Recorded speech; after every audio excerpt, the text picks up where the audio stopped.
student, after we have seen the adaptive features of the Taenia, now let's see another feature of the structure of this organism, which is liver fruit. Remember, the liver fruit are found within the class Trematoda. So this organism are morphologically an adult liver fruit. For example, we have the fasciola has flattened leaf-shaped appearance. Their shape are flat, and that is the characteristics of the all organisms which are found in the phylum Platyhelminthes. So now we can say that this liver fruit, which are parasitic flatworms belonging to the class Trematoda, have a distinctive structure that enable them to survive and thrive in their hosts. Kwa hao organism na wenyewe wanaishi in that parasitic mode within the host.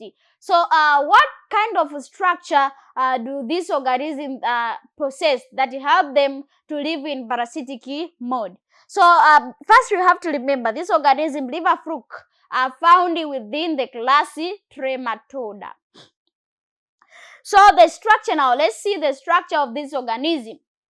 This organism which is called the liver fruit. So also we have taken the representative member, so that we cannot we cannot learn all of the organisms which are found in this class Trematoda. So we take the representative member that will represent the whole class Trematoda. So my student, here we are with the first structure. It is called the body shape. It is called the body shape. So we are saying that the liver fruit have the flat, they have a flat leaf-like body shape that allow them to fit into the bile duct of the host, typically in the liver.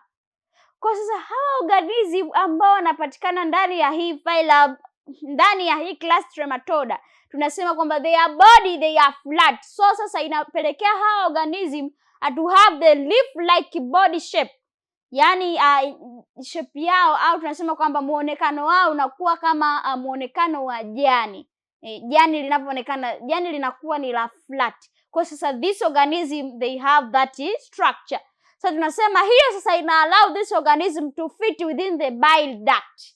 Inawasaidia hawa organism kuishi au kukaa ndani ya ile bile duct of the host, typically in the liver. Due to that structure, inawasaidia hawa organism to colonize in the liver of organism very effectively. Is due to their body structure. So we can say that this flattened structure increases their surface area, which is beneficial for the absorbing nutrient. So tunasema kwamba this flattened structure includes their surface area for the beneficial for absorbing structure. Kwa sasa kutokana na ile flat structure or that leaf-like structure which is found within their body or their body nature, tunasema ndio ambayo inawasaidia hawa organism to absorb different kinds of food or nutrient from their host very efficiently. And also my student, we have another structure which is called the oral sac. Another structure here, it is called the oral structure. So what is this oral structure now? This oral structure at the interior end of the liver fruit is the oral sac. Ndani ya tunasema kwamba ndani ya anterior end of the liver fruit kuna hii oral sac. Part inakuwa ni kama a mouth structure. So this oral sac, the structure used for attachment of their hosts, tissues and help in the feeding. The fluid feed on the host blood and the tissue fluid. Kwa hiyo sasa hawa organism kuna structure ambayo inawasaidia to taking in food. Na hiyo structure inaitwa oral sacs.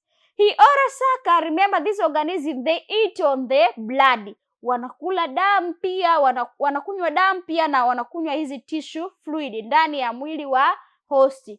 Kwa hiyo sasa what kind of structure do this organism possess for the absorption of those blood and tissue fluid?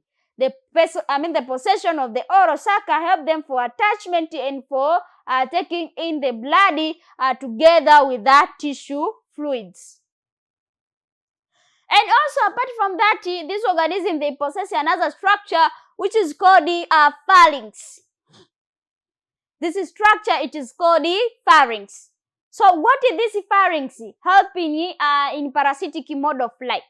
We are saying that this pharynx just behind the oral suckers in the pharynx. So this pharynx inapatikana behind the oral sucker. We're going to see later on when we are going to discuss this structure, because I've put for you the picture that depict the structure of this organism. So tunasema kwamba this pharynx is a muscular structure that helps in the ingestion of food. So the pharynx pump food into the digestive tract. This organism, they possess a digestive tract. Kwa hiyo sasa chakula kinaingiaje ndani ya hiyo digestive tract? They have this pharynx. The pharynx is there for pushing the food to enter through the digestive tract or alimentary tract. So this pharynx, it helps for the pushing the food to enter through the digestive tract. We have another structure which this organism they possess. This is a digestive system. Tukienda kwenye mfumo mzima wa digestive system. So this organism, they have digestive system. So we can say that the liver fluke have a simple digestive system that include the branched gut. They have a branched gut. The gut is not very extensive, reflecting the fluke parasitic lifestyle as it absorbs nutrients directly from the host body. Kwa hii tunasema ile structure yao ya gut au ile tumbo lao kwa ujumla, tunasema kwamba it is not very extensive. Halijatanuka sana kwa sababu wenyewe ile tract that digestive gut tunasema kwamba inasaidia tu kwa ajili ya kustore kile chakula then kitumike kwenye different kinds of their body. So that is all about the digestive tract. So now you can see this organism, they possess a digestive system. We have another structure here, my student. They have another structure which is a ventral sac. They have the ventral sac. Remember, we have already talked about the oral sac, but also they have ventral sac. So this ventral sac is in addition to the oral sac, liver fluke possess the ventral sac located on the underside of the body. So this sac aid in the attachment to the host and provide stability while feeding. Kwa this ventral sac it may be located on underside of their body. Chini kabisa ya mwili wao ndipo ambapo unakutana na hii ventral sac. Na hii ventral sac ndio ambayo inawasaidia hawa organism for the attachment to their host and also to provide stability when feeding. Pale ambapo anakula, anatake in blood au anatake in any tissue fluid. So ile kujishikiza ili apate chakula, anatumia hii ventral sac for the attachment into their host. Apart from that, also we have another structure which is the reproductive system now.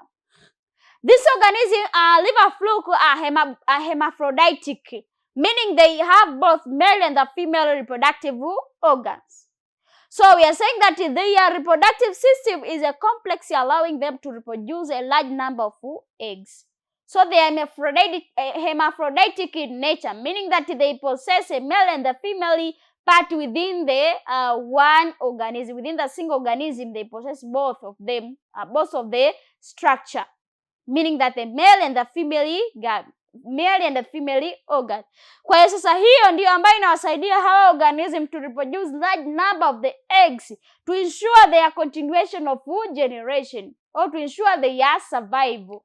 So we can say that the egg are released into the host bile duct and eventually exit into the host through the feces.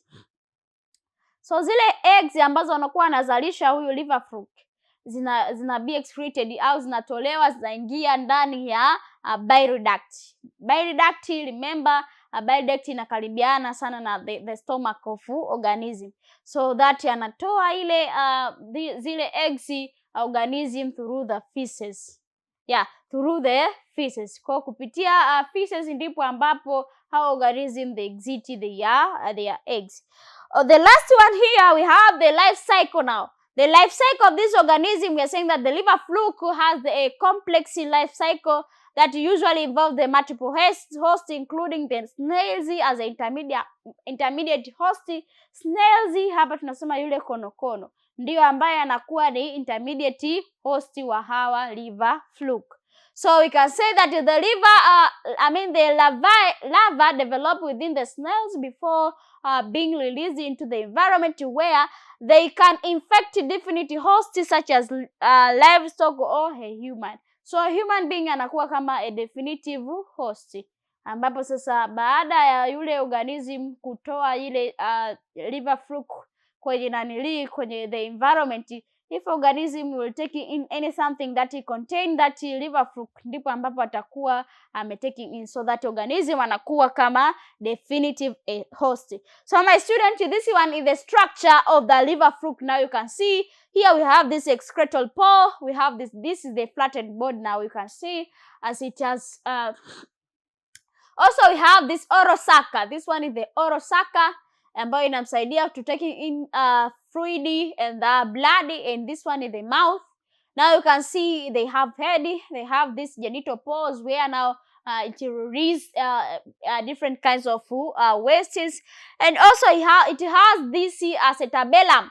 Acetabellum also it is called the ventral sucker, ndio ambayo inamsaidia for the attachment when they are eating, when they are taking in something. So this ventral sucker, it helps them for taking in something. So my student, after we have seen now the structure of the liver fluke, this marks the end of our today's session, my student. And thank you for following us, Educare TZ, and bye bye. Have a nice moment.